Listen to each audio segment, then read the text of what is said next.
How do you get from Naples to Rome? That's our video for today. Via! Ciao a tutti, sono David, benvenuti sul mio canale. Hi, I'm David and welcome to my channel, David's Dose of Italy, your home for Italy practical advice. If you're new here, consider subscribing, and also if you enjoyed today's video, make sure you give me a like. Cominciamo!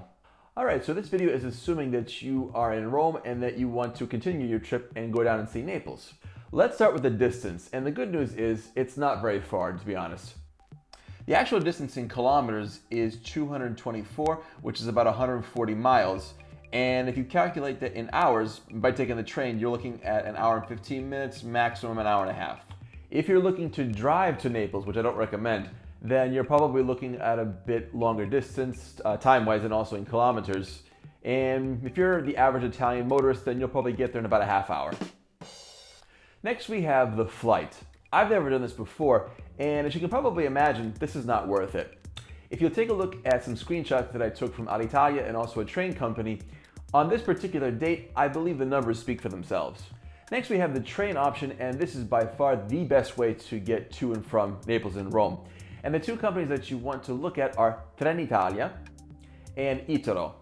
I've taken both, and I've really had no problems with either or.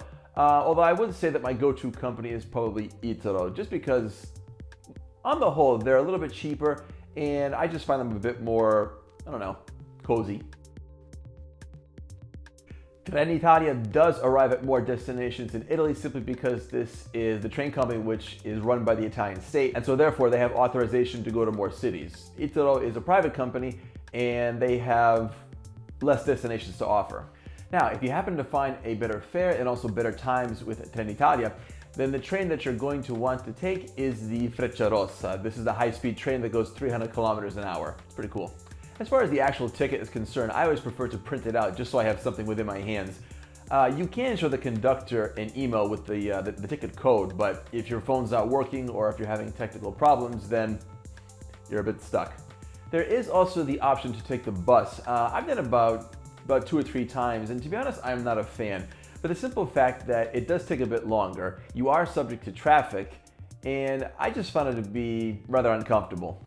I look at it this way: pay for comfort, and this is something that I've done frequently throughout the years, and I always thank myself. If you've come this far, if you've already resigned yourself to spending thousands of dollars to come to Italy, spend a bit more just to be comfortable, just so you have a nice trip here.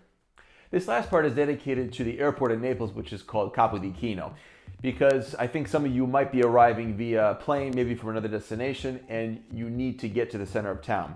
Unfortunately, Capodichino is somewhat in the middle of nowhere, so you are going to need some form of transportation to get to where you have to go. So if you have nothing prearranged, then I think the best option would probably be a taxi. And the only place that I would get them is right in front of the airport. In fact, you can see it written on the road, and it's right in front of the arrivals section, which is basically the main entrance. Now, just to be fair, I must say that I've never actually taken a taxi from the airport in Naples. However, I'm going to make a big assumption that it is probably the same as the conditions here in Rome. And if you want more information on that, check out my second video where I talk about how to get a taxi from the Termini train station. But I will repeat some of the main concepts that I said in that video. Unfortunately, you're probably going to pay a little bit more just because you're going to and from the airport, and it's probably even more at night. But to get an idea of how much you're going to have to pay, check out the description below. In there, I've included the airport's website, and in particular the section which has a PDF file. Check the file, see where you have to go, and then based on that, you can get an idea of exactly how much you're going to spend. And it's also in English, don't worry. My last tip in regards to the taxi drivers is just use a bit of common sense. I mean, there are dishonest people out there, so if someone doesn't exactly inspire trust, then go to the next guy. You won't be hurting their feelings, believe me. The other option from the airport I have taken, and this is called the Alibus. This is an airport bus shuttle which goes directly from the airport to about 2 or 3 destinations in the center of town, most notably the main train station in Napoli.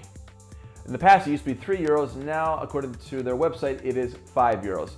And you can get this directly in front of the airport. Also, you pay directly on the bus, and it's better if you have exact change. Do you have any experience going to and from Naples? Leave me a comment below and I'd be curious to read your stories. So for this week's expression, we're talking about tickets. Now, to be fair, I'm not saying that nobody here speaks English in Italy. If you go to a ticket booth, odds are you're going to find somebody who has a decent command of the English language, but it is good to know a few words, and it's also appreciated. The Italians do like that. So if you're looking to get a one-way ticket, they say it this way: un biglietto di sola andata. The hard word here is biglietto because you have that famous GLI, and it's not really a sound that we have in English, although I think the only exception would be million. That's the closest we come. So un biglietto di sola andata. You can also ask for a round-trip ticket, and that we say this way: un biglietto andata e ritorno. I hope you found the video useful today, and I hope you have a better idea of how to get to and from Naples. If you did enjoy today's video, make sure you give me a like, that'd be cool. And also subscribe and also hit the bell so you don't miss any of my future videos. Grazie mille per l'attenzione, ci vediamo alla prossima.